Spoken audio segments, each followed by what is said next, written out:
Welcome to our channel. इस video में हम कक्षा 8वीं विषय विज्ञान के अध्याय 13 खाद्य उत्पादन एवं प्रबंधन के प्रश्नों को उत्तर करेंगे। इस वीडियो को सुनने मात्र से ही आपको सारे प्रश्नों के उत्तर याद हो जाएंगे। तो अगर आपने हमारे चैनल को अभी तक सब्सक्राइब नहीं किया है तो जल्दी से सब्सक्राइब कर लीजिए और इस वीडियो को लाइक कर अपने फ्रेंड्स को जरूर शेयर करें। तो चलिए शुरू करते हैं। सबसे पहले हम पाठ्य पुस्तक के प्रश्नोत्तर करेंगे। इसमें इनके उत्तर दीजिए का सबसे पहला प्रश्न है, क्या किसी स्थान पर उगे गाजर, घास या बेशरम आदि अनुपयोगी पौधों को फसल कहेंगे? कारण सहित समझाइए। इसका उत्तर है, किसी उस स्थान पर उगे गाजर, घास या बेशरम आदि अनुपयोगी पौधों को फसल नहीं कहेंगे, क्योंकि ये किसी निश्चित उद्देश्यों के लिए किसी स्थान पर उगाए गए एक ही प्रकार के पौधे नहीं हैं। अगला है प्रश्न दूसरा, ऋतुओं के आधार पर फसलों के प्रकार लिखिए। इसका उत्तर है, ऋतुओं के आधार पर फसलों को 3 प्रकार से बांटा जा सकता है। पहला, खरीफ फसल। खरीफ फसलों के लिए अधिक पानी तथा गर्मी ताप की आवश्यकता होती है। इन्हें वर्षा ऋतु में उगाया जाता है। प्रमुख खरीफ फसलें धान, मक्का, मूंग, उड़द, ज्वार, बाजरा, गन्ना तथा कपास हैं। दूसरा है रबी फसल। रबी फसलों को नमी व कम तापमान की आवश्यकता होती है। इन्हें शीत ऋतु में उगाया जाता है। प्रमुख रबी फसलें गेहूं, चना, सरसों, तिवरा, मसूर, अरहर, कुल्थी, अलसी, कुसुम आदि हैं। तीसरा है जायद फसल। जायद फसलों की पैदावार शुष्क जलवायु में अच्छी होती है। इन्हें प्रायः दिसंबर से फरवरी महीने में बोया जाता है। प्रमुख जायद फसलें खरबूज, तरबूज, ककड़ी, सूरजमुखी, मूंगफली आदि हैं। अगला है प्रश्न तीसरा, जुताई से क्या लाभ है? इसका उत्तर है, जुताई से निम्न लाभ है। पहला, मिट्टी भुरभुरी हो जाती है। दूसरा, वायु संचार और जल धारण क्षमता बढ़ जाती है। तीसरा, रोग उत्पन्न करने वाले कीड़े, इल्लियां, अंडे आदि नष्ट हो जाते हैं। चौथा है, भूमि का उपजाऊपन बढ़ जाता है। पांचवा है, खाद एवं उर्वरक फैल जाते हैं। छठवां, मिट्टी में दबकर घास फूस आदि खाद बन जाते हैं। प्रश्न चौथा है, जुताई के पारंपरिक और आधुनिक उपकरण कौन कौन से हैं? इसका उत्तर है, जुताई के पारंपरिक उपकरण देशी हल और मिट्टी पलट हल है तथा आधुनिक कल्टीवेटर और हैटा हैं। अगला है, इनके उत्तर दीजिए का पहला प्रश्न, बीजोपचार किसे कहते हैं, यह क्यों आवश्यक है? इसका उत्तर है, बुआई के पूर्व बीजों को रोगाणु मुक्त करने एवं उनमें शीघ्र अंकुरण के लिए तैयार की जाने वाली गतिविधियों को बीजोपचार कहते हैं। अगला है प्रश्न दूसरा, बीजों को उचित गहराई में बोना क्यों आवश्यक है? इसका उत्तर है, बीजों को उचित गहराई में बोना इसलिए आवश्यक है क्योंकि बीजों का उपचार अच्छी तरह से अधिक मात्रा में हो। अगला है प्रश्न तीसरा, कंपोस्ट खाद किस तरह तैयार की जाती है? इसका उत्तर है, कंपोस्ट खाद तैयार करने के लिए 1 मीटर लंबा गुणित 1 मीटर चौड़ा गुणित 1 मीटर गहरा गड्ढा करके उसमें कागज के टुकड़े, पेड़ पौधों की टहनियां, पत्तियां, फलों के छिलके, पशुओं के गोबर जैसे पदार्थों से गड्ढे को भर देते हैं, जो कि काले भुरभुरे पदार्थ में बदल जाते हैं। इसे ही कंपोस्ट खाद कहते हैं। प्रश्न चौथा है, केचुए को कृषि मित्र क्यों माना जाता है? इसका उत्तर है, केचुए मिट्टी में उपस्थित सड़े गले पदार्थों को खाते हैं और मल के द्वारा इन्हें जैविक खाद के रूप में निकालते हैं, जिसमें नाइट्रोजन, फास्फोरस तथा पोटेशियम आदि पोषक तत्व प्रचुर मात्रा में पाए जाते हैं। केचुए गंदगी का निवारण कर पर्यावरण को स्वच्छ रखते हैं, साथ ही जैविक खाद उपलब्ध करता है, इसलिए केचुए को कृषि मित्र माना जाता है। अगला है प्रश्न पांचवा, उर्वरक किसे कहते हैं? इसका उत्तर है भूमि में कुछ विशेष पोषक तत्वों जैसे नाइट्रोजन, फास्फोरस तथा पोटेशियम की पूर्ति हेतु किसान रासायनिक पदार्थों का उपयोग करते हैं, इन्हें उर्वरक कहते हैं। प्रश्न 6वां है फसल के लिए सिंचाई क्यों आवश्यक है? इसका उत्तर है फसल के लिए सिंचाई इसलिए आवश्यक है क्योंकि फसलों को सही समय पर उचित मात्रा में पानी मिलने से उत्पादन पर प्रभाव पड़ता है, जिसके कारण उत्पादन प्रभावित होता है। अगला है प्रश्न 7वां आधुनिक सिंचाई पद्धतियां कौन कौन सी हैं? इसका उत्तर है आधुनिक सिंचाई पद्धतियां स्प्रिंकलर द्वारा तथा ड्रिप टपक सिंचाई द्वारा की जाती है। प्रश्न 8वां है क्या एक ही खेत में धान परवल की खेती की जा सकती है? कारण सहित लिखें। इसका उत्तर है नहीं, एक ही खेत में धान तथा परवल की खेती नहीं की जा सकती क्योंकि धान के फसल को अत्यधिक मात्रा में पानी की आवश्यकता होती है, जबकि परवल के फसल को कम मात्रा में पानी की आवश्यकता होती है। अत्यधिक मात्रा में खेतों में पानी होने पर परवल की फसल सड़कर गल जाएगी, इसलिए एक ही खेत में धान या परवल की खेती नहीं की जा सकती।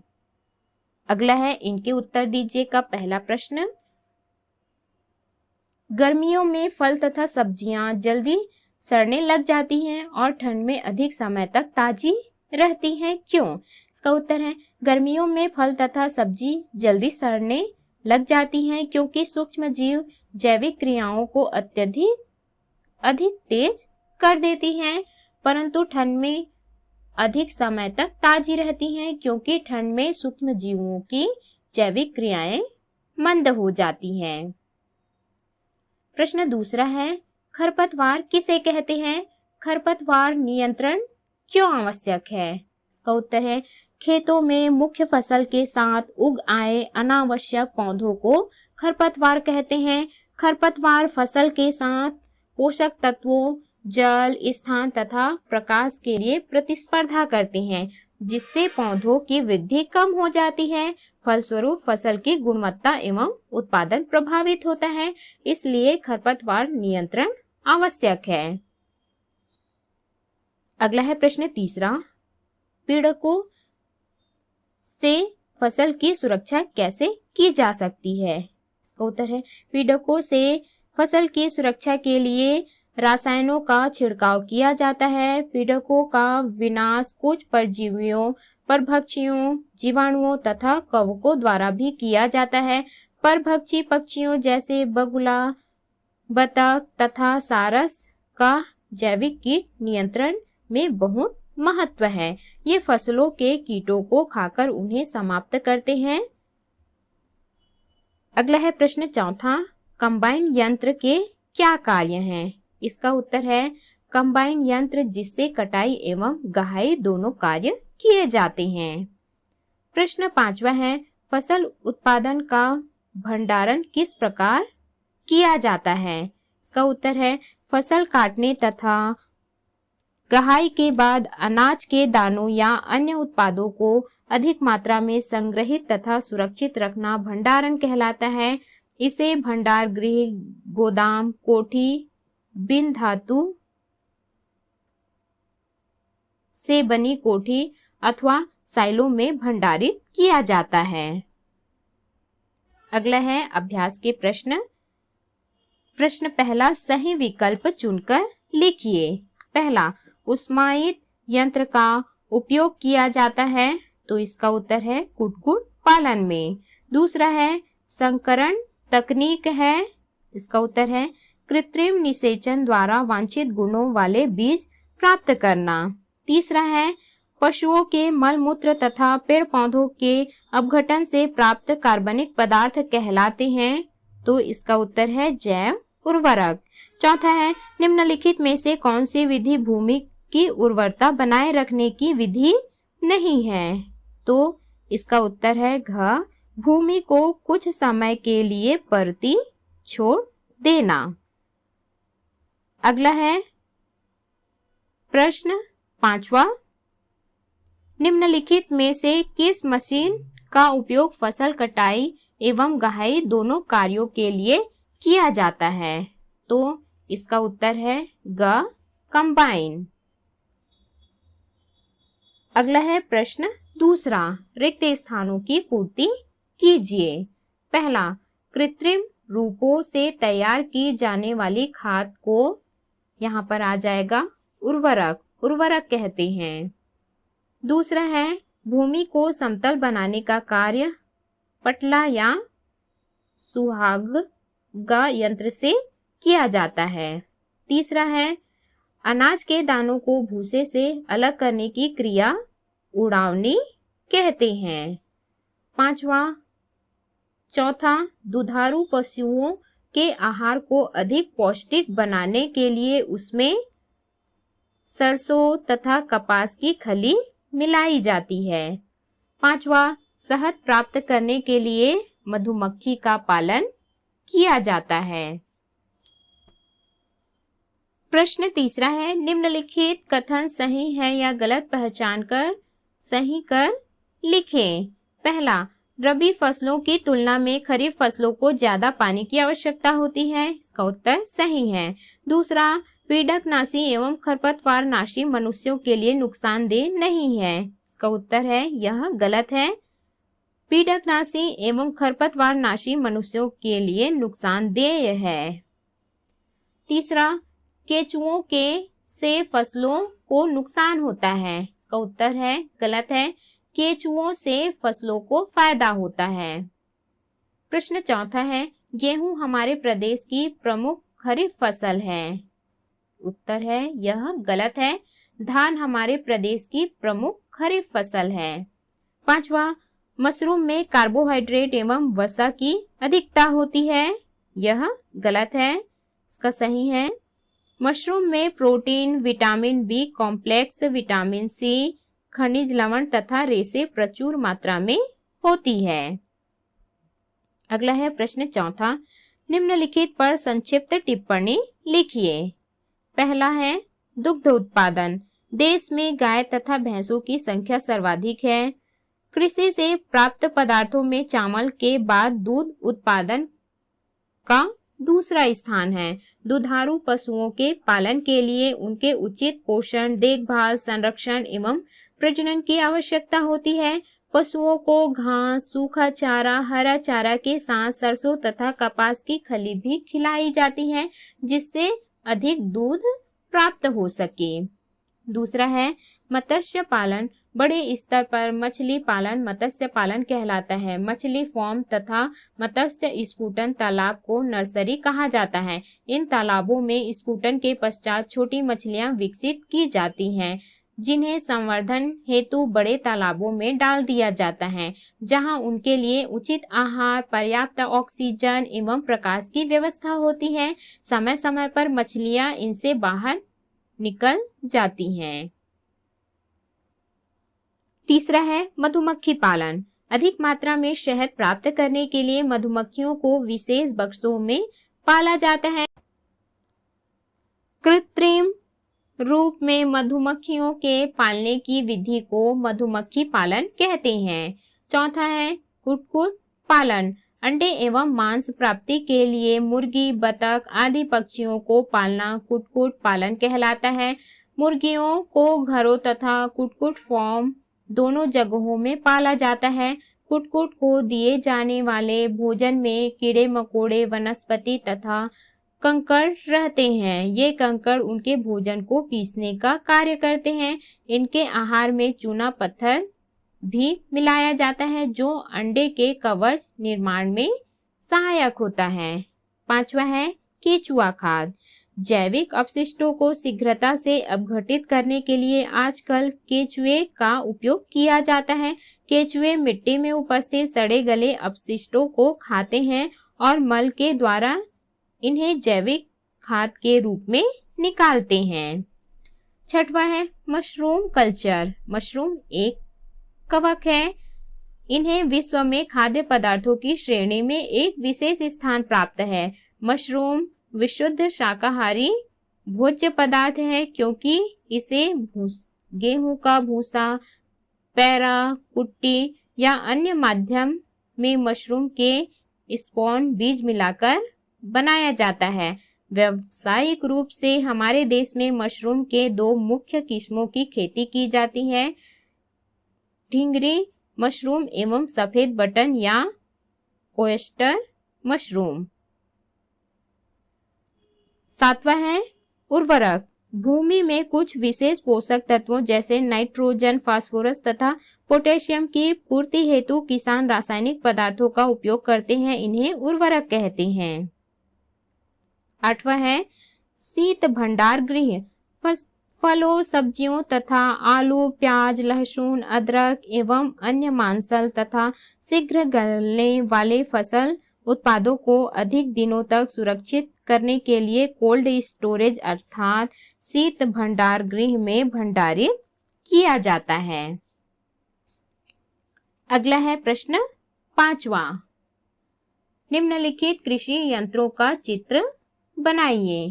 पहला है पारंपरिक हल, तो इस प्रकार से आपको पारंपरिक हल का चित्र बनाना है। दूसरा सरल बीज बेधक, आपको इस प्रकार से चित्र बनाना है। तीसरा है हैरो, तो यहाँ पर आपको इस प्रकार से चित्र बनाना है। प्रश्न 6वां है निम्नलिखित प्रश्नों के उत्तर दीजिए। प्रश्न पहला, कृषि विज्ञान से आप क्या समझते हैं? इसका उत्तर है मानव उपयोगी विभिन्न फसलों तथा जंतुओं के अधिक मात्रा में उत्पादन एवं प्रबंधन के तकनीकी ज्ञान को कृषि विज्ञान कहते हैं। प्रश्न दूसरा, आपको अपनी शाला की बागवानी में चने की फसल प्राप्त करनी है, इसके लिए आप कौन कौन सी कृषि क्रियाएं करेंगे? उन क्रियाओं के नामों को क्रमशः लिखिए। इसका उत्तर है हमें अपनी शाला में चने की फसल प्राप्त करने के लिए बागवानी की जुताई करनी पड़ेगी, पटला चलाकर उसे समतल करना पड़ेगा तथा उचित बीज का चयन कर उसमें बीज बेधन विधि से बीज को रोपित कर देते हैं। तत्पश्चात पानी की सिंचाई कर देंगे। इसके पूर्व कंपोस्ट खाद डालकर भूमि की उर्वरकता को बढ़ाते हैं तथा बाद में भी रासायनिक उर्वरक डालते हैं। प्रश्न तीसरा है बुआई की छरहटा विधि एवं बीज बेधन विधि में से आप किसे अच्छा मानते हैं और क्यों? इसका उत्तर है बीज बेधन विधि को अच्छा मानते हैं क्योंकि इसमें बीज एक निश्चित कतार में व समान गहराई में समान रूप से बुआई होती है। प्रश्न चौथा है सामान्य बीजों की तुलना में संकरित बीज क्यों उत्तम माने जाते हैं? इसका उत्तर है सामान्य बीजों की तुलना में संकरित बीज उत्तम इसलिए माना जाता है ताकि अच्छी पैदावार प्राप्त की जा सके। प्रश्न पांचवा है रोपण विधि से बोई जाने वाली फसलों के नाम लिखिए। इसका उत्तर है रोपण विधि से बोई जाने वाली फसलों के नाम प्याज, मिर्च, टमाटर, भटा, गोभी आदि हैं। प्रश्न छठवां है सिंचाई की किन्हीं 2 नवीन तकनीकों के संबंध में संक्षिप्त जानकारी लिखिए।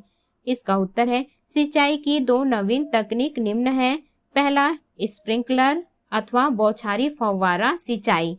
इस पद्धति में खड़ी फसल पर कृत्रिम रूप से पाइपों में पानी की बरसात की जाती है।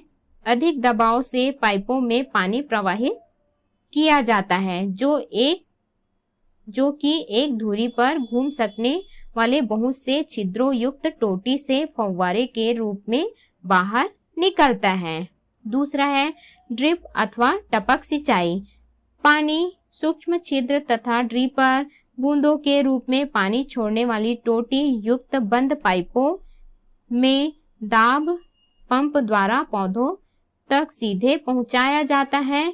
इस पद्धति से उर्वरकों तथा विभिन्न रासायनिक पदार्थों की उचित मात्रा भी पौधों तक सीधे पहुंचाई जा सकती है। अगला है प्रश्न 7वां मशरूम को किन कारणों से खाद्य पदार्थों की श्रेणी में रखा जाता है? इसका उत्तर है मशरूम में protein, vitamin B complex, vitamin C, खनिज लवण तथा रेशे प्रचुर मात्रा में पाए जाते हैं। इसी कारण इसे खाद्य पदार्थों की श्रेणी में रखा जाता है। प्रश्न 8वां है, फसल समुन्नति से आप क्या समझते हैं? इसका उत्तर है सिंचाई, खाद्य उर्वरक तथा उन्नत कृषि पद्धतियां अपनाकर एवं उन्नत किस्मों का विकास एवं उपयोग करना ही फसल समुन्नति कहलाता है। प्रश्न 9वां है, फसल चक्र से भूमि की उर्वरकता को किस प्रकार बनाए रखा जा सकता है? इसका उत्तर है एक ही फसल को बार बार बोने से भूमि की उपजाऊ शक्ति कम हो जाती है। भूमि के उपजाऊपन को बनाए रखने के लिए फसलों को अदल बदल कर बोना ही फसल चक्रण कहलाता है, जिससे भूमि की उर्वरता बनी रहती है। जैसे अनाज की फसलों के बाद धान की फसलें बोने से मिट्टी में नाइट्रोजन तत्व की उपलब्धता बनी रहती है। तो इस प्रकार से हमने इस अध्याय के सभी प्रश्नोत्तर किए। इस वीडियो को सुनने मात्र से ही आपको सारे प्रश्नों के उत्तर याद हो जाएंगे। तो अगर आपने हमारे चैनल को अभी तक सब्सक्राइब नहीं किया है तो जल्दी से सब्सक्राइब कर लीजिए और इस वीडियो को लाइक कर अपने फ्रेंड्स को जरूर शेयर करें।